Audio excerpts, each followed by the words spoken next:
l'Europe depuis beaucoup de temps. Aujourd'hui, ce soir, vous êtes dans quel état d'esprit, Daniel Cohn-Bendit? Cette nuit, j'étais triste. Puis, j'étais furieux. Et maintenant, je me dis, eh bien, il faut recommencer à expliquer l'Europe. Moi, je veux bien, monsieur l'ambassadeur, vous dites on va maîtriser. On maîtrise rien. Depuis des années, on ne maîtrise rien. C'est quand même incroyable que les Anglais, la majorité, d'un certain âge, moi j'ai reçu des coups de téléphone de jeunes de Londres, ils étaient en larmes, parce que les jeunes, leur avenir, c'était l'Europe. Ils ont voté massivement pour l'Europe. Et ce sont les vieux qui ont décidé, le passé a décidé de l'avenir des jeunes. Voilà ce qui s'est passé. Il n'y a pas de démocratie à deux vitesses. Non, mais je vous explique l'état d'esprit de certains jeunes qui et moi je crois qu'aujourd'hui, pour rendre l'Europe désirable, il faut d'abord nommer les choses. L'austérité de la politique de M. Cameron, ce n'est pas Bruxelles qui l'a décidé. Au contraire, M. Cameron voulait obliger Bruxelles à en faire encore plus d'austérité. Donc quand le Pays de Galles, les pauvres, ceux qui sont en bas en Angleterre, ont voté contre l'austérité de M. Cameron, ça n'a rien à voir avec l'Europe. C'est ça le problème. Et moi, ce qui m'a affolé, c'est que les arguments, on pouvait dire n'importe quoi. La preuve, ce matin, M. Farage, l'argument, le bus de M. Johnson, on va renvoyer 350 millions de livres, donc 434 millions d'euros chaque semaine pour la protection sociale. C'était sur leur bus. Et ce matin, M. Farage dit « Oh, on s'est trompé, ça marchera une heure après. » Mais vous vous rendez compte, c'était l'argument massu. On va prendre l'argent qui va à l'Europe, on va vous le redonner. Et le matin, une heure après, on leur dit « Mais non, poisson d'avril, on s'est juste foutu de votre gueule. » C'est ça qui est terrible, c'est que dans un genre de débat, vous dites il était serré, il était féroce, mais il était mensonger. Et c'est ça qui est terrible. Cette victoire, c'est vrai, c'est la démocratie, c'est la victoire du mensonge. Il faut tirer les leçons. Malheureusement, depuis des années, les campagnes électorales se gagnent aussi sur des mensonges. C'est ce qui fait peur. C'est ce qui fait peur. Et regardez dans l'histoire. Vous voulez un cauchemar? Ben moi, je vous en donne un cauchemar. Donc, M. Johnson va devenir Premier ministre. Bravo. Et puis, M. Trump va gagner sur des mensonges les élections américaines. Bravo. Aujourd'hui, quel est l'homme le plus heureux sur la planète? Vladimir Poutine. L'Europe est affaiblie. Bravo. Et mais continuons comme ça. Alors je dis, il faut se ressaisir, mais il faut se ressaisir avec de l'énergie. Il faut mettre le projet européen, la souveraineté européenne, la protection européenne. C'est de ça qu'il faut parler. Vous restez avec nous, François Hollande. De l'autre, la victoire du Brexit a été claire dans les urnes. Qui sont celles et ceux qui ont fait ce choix? Eh bien, selon les résultats, ils sont plutôt ruraux, banlieusards, peu diplômés et assez âgés. Un vote qui exprime un mécontentement et même pour certains un rejet pur et simple de l'Union. Alors qu'entendent-ils faire de leur victoire? Le jour d'après reste bien sûr celui de la victoire pour les partisans du Brexit. Mais le goût de la défaite est bien amer pour les autres, réveil troublé pour une partie de la Grande-Bretagne qui s'interroge sur ce choix qui s'est affiché à la une du monde entier. Et certains rêvent même de changer le cours des choses. Le Parlement s'est ainsi vu adresser une pétition qui a déjà rassemblé, je vous le disais, plus de 2 millions de signatures. Leur souhait, obtenir un nouveau vote. Mathieu Boisseau. Pour sa première apparition depuis l'annonce de sa démission à l'automne, David Cameron est resté impassible, visage fermé, lors de cette parade militaire. À l'image du Premier ministre, le camp des pro-Europe est toujours sous le choc. Cet après-midi encore, certains manifestent à Londres, devant le Parlement de Westminster.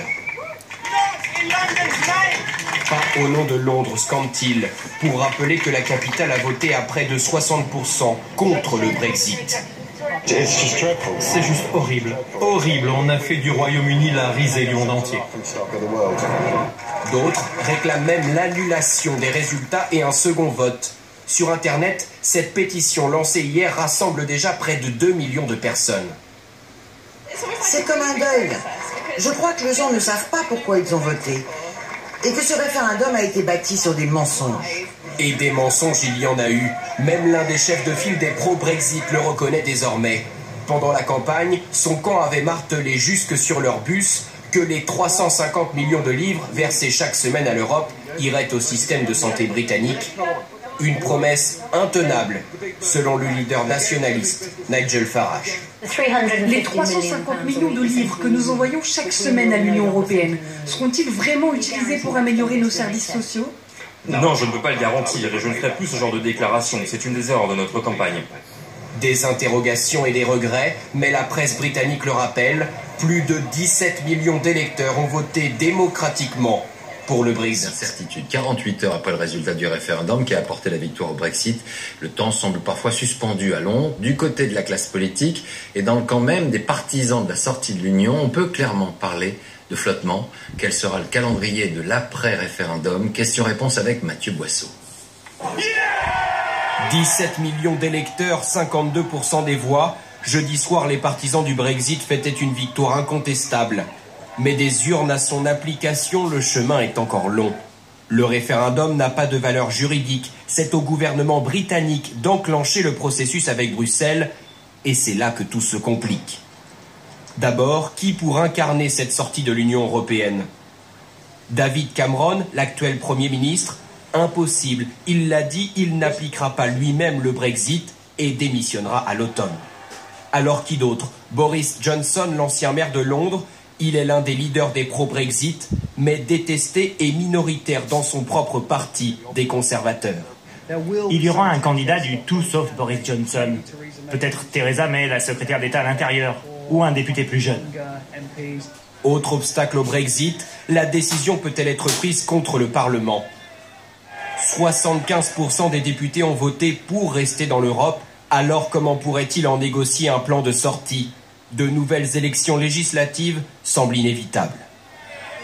Enfin, le Brexit peut-il provoquer l'éclatement du Royaume-Uni?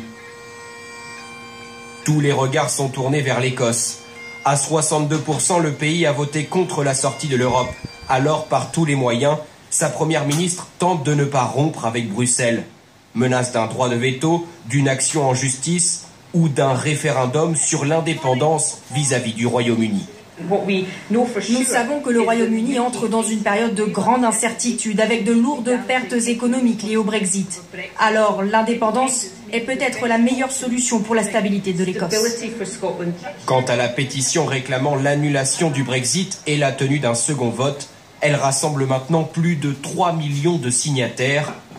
Mais reste une action simple. Mon Dieu, qu'avons-nous fait? Ils ont tout à fait confiance, notamment dans le futur économique de leur pays. Et sur ce point-là, ils ont peut-être raison d'ailleurs, l'avenir le dira. En revanche, vous l'avez peut-être entendu, il y a un vrai état de sidération, un état de choc d'abord sur l'implosion de la classe politique et surtout, on vient d'en parler, sur la question écossaise. Imaginez ces électeurs, alors qu'ils avaient quand même été prévenus, semblent découvrir aujourd'hui que le tiers de leur pays, l'Écosse, peut faire sécession. Imaginez, c'est un petit peu comme si en France, il y avait eu un référendum, notamment pour des questions vraiment nationalistes, et puis que les électeurs découvraient qu'une ligne de Brest jusqu'à Strasbourg, et bien toute cette ligne au nord peut quitter l'Hexagone. C'est ce qui se passe aujourd'hui au Royaume-Uni, et c'est la raison pour laquelle les électeurs du Brexit ont peut-être un réveil un petit peu douloureux. Merci Loïc. Arrêtons-nous maintenant sur une histoire des plus mouvementées, celle des relations du Royaume-Uni avec l'Europe, un je t'aime moi non plus qui a longtemps poussé les dirigeants britanniques à vivre une relation à la carte avec l'Union, et cela depuis le premier jour.